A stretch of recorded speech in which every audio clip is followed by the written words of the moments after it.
Salut à tous. Alors aujourd'hui, comme convenu, on va parler de la sabloponie. Alors qu'est-ce que c'est la sabloponie? C'est un nom que je viens d'inventer. Sinon vous pouvez trouver ça sous le nom de Sandponics en anglais ou IAVS, qui est un acronyme anglais aussi pour Integrated Aqua Viticulture System. En fait, il n'y a quasiment pas d'infos dessus en français. C'est un système qui est intéressant où en fait c'est basé sur un substrat qui est le sable. C'est un système qui est simple, qui est très intéressant et qui a des contraintes et une organisation un peu différente de l'aquaponie classique. Donc je vais vous emmener tout de suite. Allez, c'est parti!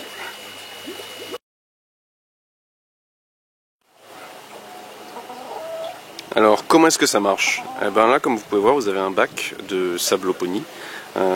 Donc c'est un bac normal, IBC, classiquement utilisé pour l'aquaponie. Et en fait il est uniquement rempli avec du sable.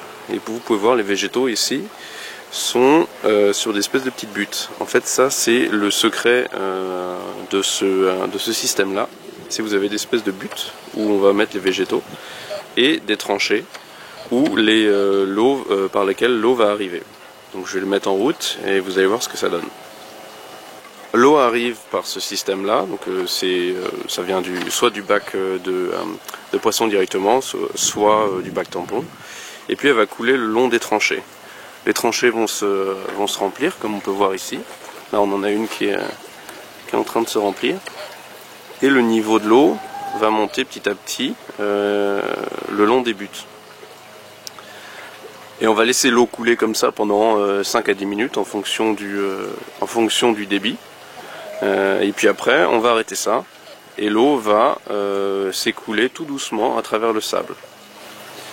Alors en fait c'est un système qui va fonctionner avec des marées, c'est à dire que plusieurs fois par jour on va mettre en route le système, mais à la grosse différence du système aquaponique, on va avoir un intervalle entre les marées qui va être beaucoup plus long. Étant donné que l'eau met longtemps à sortir du sable, c'est-à-dire là j'ai arrêté, j'ai coupé l'arrivée d'eau et puis on voit il reste de l'eau et puis elle va tout doucement s'infiltrer à travers le sable. Donc ça permet une très bonne filtration des particules fines.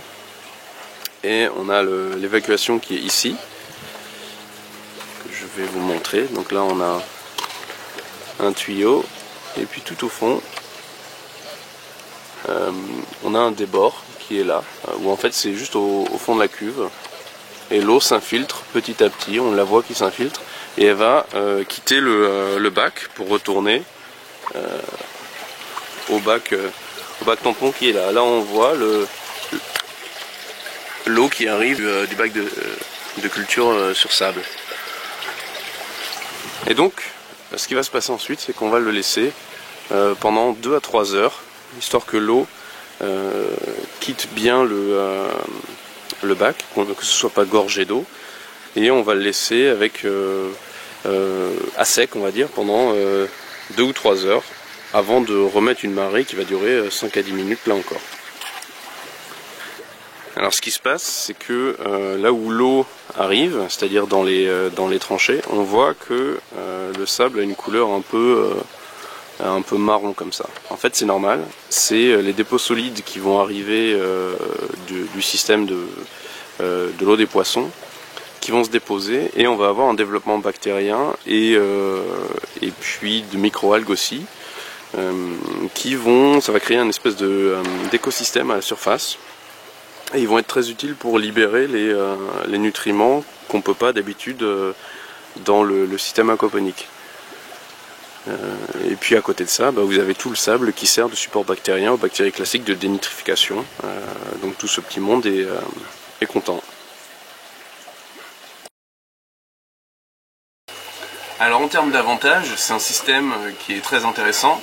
En fait, en quelque sorte, c'est l'ancêtre de l'aquaponie. Ça a été développé par un chercheur américain qui s'appelle McMurtry au début des années 90, vers 1991-1992 si je ne me trompe pas. Il a fait plusieurs publications scientifiques où on peut trouver pas mal de choses sur le détail de son système. C'est quelque chose qui est très intéressant parce qu'on est sur du low-tech, c'est-à-dire qu'il n'y a pas de truc hyper compliqué. On a le bac à poissons, la pompe qui envoie l'eau de manière hyper intermittente, encore plus intermittente que dans le système aquaponique classique, vers les bacs à sable, où là on va avoir une sédimentation progressive. Un des avantages de ce système-là, c'est notamment par rapport au fonctionnement de la pompe. C'est-à-dire, il y a juste à la mettre sur timer. Là, en ce moment, ma pompe, elle tourne 24 heures sur 24. Elle fait entre 20 et 30 watts, donc ça fait une consommation d'électricité qui est non négligeable. Le fait de fonctionner avec un système à marée comme ça, avec du sable, sur timer, ça fait qu'on a entre 8 et 10 marées par jour, et qui vont durer entre 5 et 15 minutes en fonction du bac de culture qu'il y a à remplir et du débit de la pompe. Donc ça fait que si on prend 15 minutes 10 fois par jour, on est à 150 minutes, ça fait 2h30. 2h30 c'est 10% d'une journée de 24 heures. Donc ça veut dire que je peux réduire de 90% ma consommation d'électricité sur la pompe à eau juste en passant ce système-là. Moi ça m'intéresse fortement, ce genre de choses.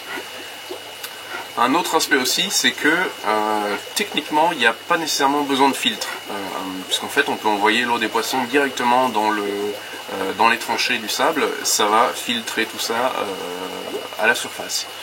Moi, je vais voir comment est-ce que je vais m'organiser. Peut-être que je vais le faire, peut-être que je ne vais pas le faire, je vais voir. Un autre aspect intéressant, c'est l'absence de carence dans les plantes qui poussent dans ces systèmes-là. Les études qui ont été faites, il y a des études comparatives récentes qui sont sorties, je vous mettrai le lien dans un commentaire de la vidéo, où des études ont comparé un système aquaponique classique et puis un système de sabloponie comme ça. Et ils ont montré que les plantes n'avaient pas de carence, comme c'était le cas dans les systèmes aquaponiques classiques. Parce qu'en fait, il y a plein d'oligos dans le sable qui vont être récupérés. Un autre aspect aussi, c'est le fait de fonctionner sur des buttes qui vont jamais être complètement recouvertes et d'avoir une grosse partie du temps où le substrat ne va pas être gorgé d'eau.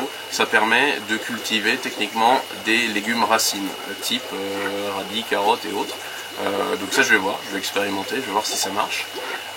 Mais ça paraît intéressant. Un autre aspect qui m'intéresse beaucoup, c'est l'absence de galère de design avec les siphons. Dans mon système, j'ai plusieurs bacs, avec dans chacun des bacs un siphon automatique, où là il faut que je règle avec des valves le débit d'eau rentrant pour pouvoir avoir un enclenchement automatique du siphon. Il faut que j'ai une pompe qui soit suffisamment puissante pour pouvoir envoyer suffisamment d'eau pour que les siphons se mettent en route, donc ça fait une galère de design à chaque fois. Le fait d'avoir juste un timer fait qu'à la limite on peut fonctionner avec une pompe qui est beaucoup plus faible en termes de puissance et en termes de débit, mais dans ce cas là il y a juste à la mettre un peu plus longtemps et c'est tout, ça fait le job. Donc pour tous ceux qui se posent la question, ouais mon siphon U ou mon siphon cloche, ils ont du mal à s'enclencher, comment est-ce que je fais, etc. Avoir un système comme ça, c'est franchement intéressant. Un autre aspect, c'est le sable pour les mains, c'est beaucoup plus sympa que des cailloux ou encore pire que de la pouzzolane. Moi ça fait 8 ans que je m'amuse avec de la pouzzolane comme substrat de culture.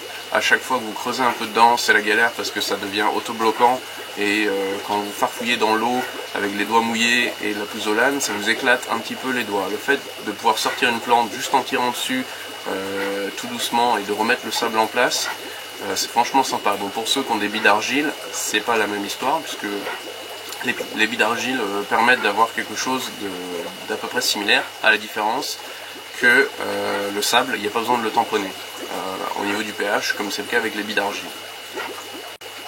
Un des avantages aussi avec le sable, c'est le fait que ça permet de filtrer les particules hyper fines, qui est le gros point noir des bacs de culture en aquaponie.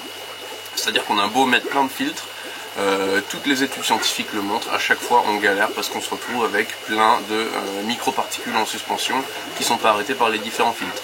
Personnellement, moi il faut que tous les ans ou tous les 2 ans, il faut que je vide mes bacs de culture, que j'enlève toute la boue qui s'est accumulée. Alors j'utilise des verres de terreau qui permettent de limiter l'accumulation de tout ça, mais on a quand même une accumulation solide.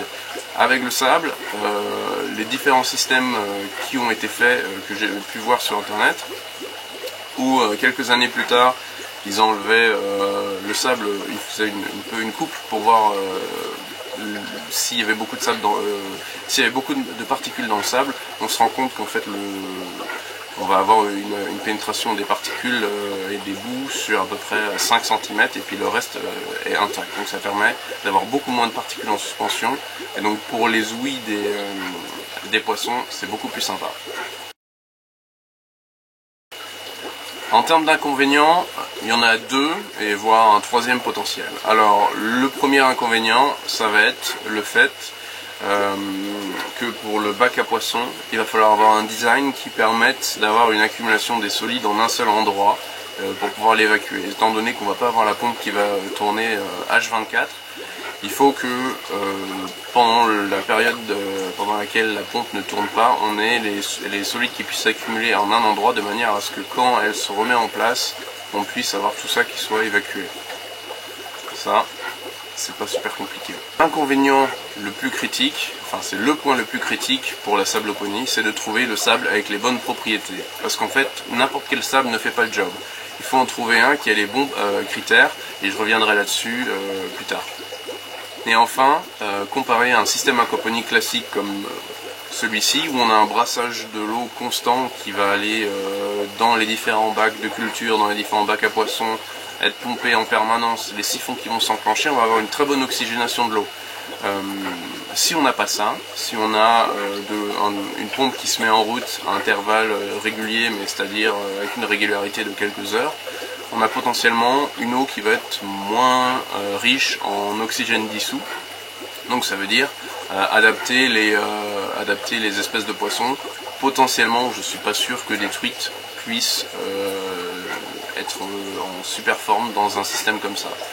Après moi c'est pas grave, les truites c'est pas les poissons qui m'intéressent le plus, je suis plus sur des poissons qui tolèrent la chaleur et donc des carpes ou des tanches ou des choses comme ça de nos latitudes qui ont aucun problème avec un niveau d'oxygène dissous un peu inférieur. Donc en conclusion, avec un système comme celui-ci avec du sable, on a quelque chose qui est en fait une méthode low-tech où on va avoir moins de galères au niveau du design, moins d'entretien en termes de filtre, en termes de nettoyage des bacs, comme je le disais avec les boues qui s'accumulent dedans. On va avoir une diminution des coûts, notamment liés au fonctionnement de la pompe, ça fait 90% de moins d'électricité, c'est franchement cool.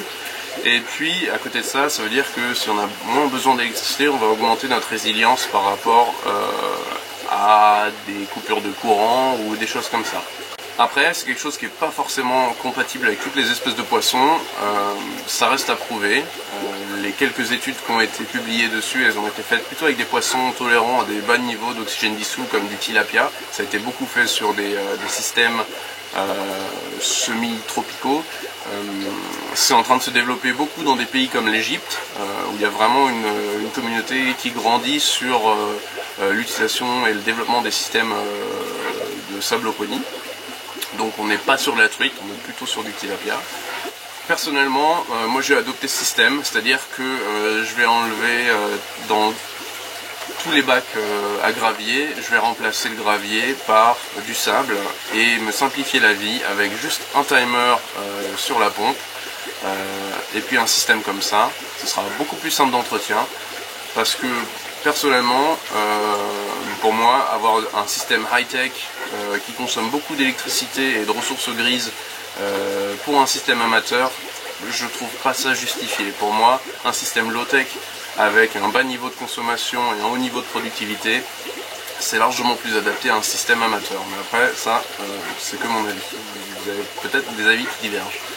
Voilà, maintenant, il y a tout un aspect sur, comme je le disais tout à l'heure, les paramètres du sable qu'il faut choisir. Je ferai ça dans une autre vidéo parce que ça prend un peu de temps.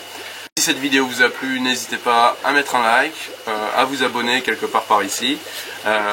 Si vous avez des questions ou des commentaires, n'hésitez pas à les mettre également. J'essaierai soit d'y répondre directement, ou soit ça m'inspirera pour faire une nouvelle vidéo. En attendant, restez en pleine forme, et à bientôt. Allez, salut!